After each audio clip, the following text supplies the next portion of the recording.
वालेकुम। उम्मीद है आप सब ठीक होंगे, अच्छे से होंगे और मज़े में होंगे। आज मैं आपके साथ एक स्टोरी शेयर करूंगा। एक बार एक बच्चे ने अपने फादर को बोला मेरी लाइफ की वैल्यू क्या है।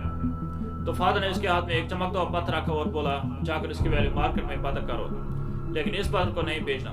फिर बच्चा वहाँ से चला गया और चलते चलते उसकी नजर एक सब्जी के दुकान पर पड़ गई। उस सब्जी के दुकानदार ने उसको बोला मैं आपको इसके बदले 1 किलो पोटैटोस दूंगा, लेकिन बच्चे ने बोला मुझे इस पत्थर को नहीं बेचना। फिर बच्चा वहाँ से चला गया और चलते चलते उसकी नजर एक सोने के दुकान पर पड़ गई। उस सोने के दुकानदार ने इस पत्थर को लेंस में देखा और इस बच्चे को बोला मैं आपको इसके बदले 50 लाख रुपए दूंगा, लेकिन बच्चे ने बोला मुझे इस पत्थर को नहीं बेचना। फिर बच्चा वहाँ से चला गया और चलते चलते उसकी नजर एक कीमती पत्थर के दुकान पर पड़ गई। उस कीमती पत्थर के दुकानदार ने उसको बोला मैं आपको इसके बदले 1 करोड़ रुपए दूंगा।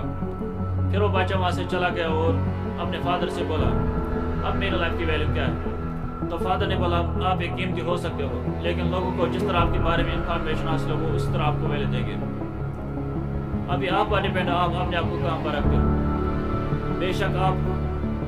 बेशक इस दुनिया में कोई ना कोई ऐसा जरूर होगा जो आपकी लाइफ का ट्रू वैल्यू समझने वाला हो। अल्लाह की नजरों में आप एक बहुत बड़ा कीमती हो। So respect yourself, you are precious and you are unique, no one can replace you.